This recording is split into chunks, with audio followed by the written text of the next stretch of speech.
Hi, I am back to teach some sentences. Every day you learn some new sentences. One day you will be able to speak English confidently and fluently.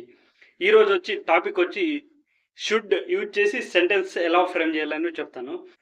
Should should అంటే have to వచ్చి ఏదైనా చేయాలి అనే పనులు వచ్చినప్పుడు have to వస్తుంది అనమాట. I have to go అంటే నేను వెళ్ళాలి.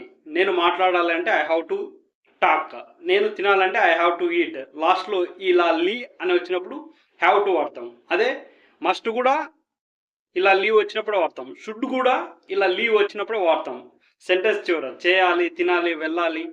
నువ్వు రావాలి అంటే యూ హ్యావ్ టు కమ్. నువ్వు మాట్లాడాలి అంటే యూ హ్యావ్ టు టాక్. అదే షుడ్తో కూడా యూ షుడ్ కమ్ అంటే నువ్వు రావాలి. నువ్వు మాట్లాడాలంటే యూ షుడ్ టాక్. అదే నువ్వు మాట్లాడాలి అంటే మస్ట్తో వచ్చి యూ మస్ట్ టాక్. సేమ్ అన్ని లీవ్ వచ్చినప్పుడు వస్తాయి, కానీ షుడ్ కంటే హ్యావ్ టు డోస్ తక్కువ ఉంటుంది, మస్ట్ డోస్ ఎక్కువ ఉంటుంది అనమాట. ఈరోజు క్లాస్ వచ్చి షుడ్. యూ షుడ్ ట్రై అంటే నువ్వు ట్రై చేయాలి. యూ షుడ్ ఫైట్ నువ్వు ఫైట్ చేయాలి. యూ షుడ్ ట్రై అంటే నువ్వు ట్రై చేయాలి. షుడ్ యూ ట్రై అంటే నువ్వు ట్రై చేయాలా. ఐ షుడ్ ట్రై నేను ట్రై చేయాలి. షుడ్ ఐ ట్రై నేను ట్రై చేయాలా. వెన్ షుడ్ ఐ ట్రై ఎప్పుడు ట్రై చేయాలి. How many times should I try ఎన్నిసార్లు ట్రై చేయాలి. వై షుడ్ ఐ ట్రై ఎందుకు ట్రై చేయాలి. ఐ షుడ్ ట్రై అంటే నేను ట్రై చేయాలి. షుడ్ ఐ ట్రై నేను ట్రై చేయాలా. దీనికి WH when, why, how many times ఇలా.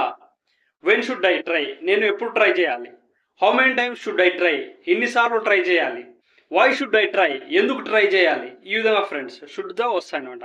ఇంకొకటి తీసుకుందాం. ఐ షుడ్ ఇన్ఫార్మ్ నేను ఇన్ఫార్మ్ చేయాలి. షుడ్ ఐ ఇన్ఫార్మ్ నేను ఇన్ఫార్మ్ చేయాలా. వై షుడ్ ఐ ఇన్ఫార్మ్ ఎందుకు ఇన్ఫార్మ్ చేయాలి. How many times should I inform ఎన్నిసార్లు ఇన్ఫార్మ్ చేయాలి. వెన్ షుడ్ ఐ ఇన్ఫార్మ్ ఎప్పుడు ఇన్ఫార్మ్ చేయాలి. ఈ విధంగా ఫ్రెండ్స్ ఒక వర్బ్ తీసుకొని షుడ్ని యూజ్ చేసి ఈ సెంటెన్స్ ఇలా ఫ్రేమ్ చేయొచ్చు. ఇంకా తీసుకుందాం చూడండి. You should believe in your self అంటే నీ మీద నీవు నిన్ను నువ్వు నమ్మాలి. You should drink clean water అంటే మంచి నీళ్ళు తాగాలి. యూ షుడ్ ఆస్క్ అంటే నువ్వు అడగాలి. ఐ షుడ్ ఆస్క్ అంటే నేను అడగాలి. షుడ్ ఐ ఆస్క్ అంటే నేను అడగాల. వై షుడ్ ఐ ఆస్క్ ఎందుకు అడగాలి. How many times should I ask ఎన్నిసార్లు అడగాలి. వెన్ షుడ్ ఐ ఆస్క్ ఎప్పుడు అడగాలి. ఈ విధంగా ఫ్రెండ్స్ ఒక షుడ్ని తీసుకొని ఇలా వర్బ్ ఫస్ట్ వచ్చి సబ్జెక్టివ్ ప్రొనౌన్స్ ఇవి చేంజ్ కావాలన్నమాట. I, you, they, he, she, it. తర్వాత షుడ్ వస్తుంది, తర్వాత వర్బ్ వస్తుంది అనమాట.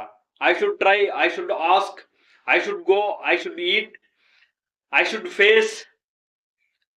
ఈ విధంగా ఫ్రెండ్స్ అదే షుడ్ను మొదలుకేసి should I try, should I ask, should I walk నేను నడవాలా. షుడ్ ఐ గో నేను వెళ్ళాలా. షుడ్ ఐ ఈట్ నేను తినాలా. షుడ్ ఐ ట్రై నేను ట్రై చేయాలా. షుడ్ ఐ ఫేస్ నేను ఫేస్ చేయాలా. ఈ విధంగా ఫ్రెండ్స్ షుడ్తో సెంటెన్స్ అనేవి ఫ్రేమ్ చేయొచ్చు. ఈ విధంగా డైలీ రెగ్యులర్గా వీడియోస్ చేస్తుంటాను. క్లాస్ నచ్చితే లైక్ చేయండి మరికొన్ని వీడియోస్ కోసం. Thank you all.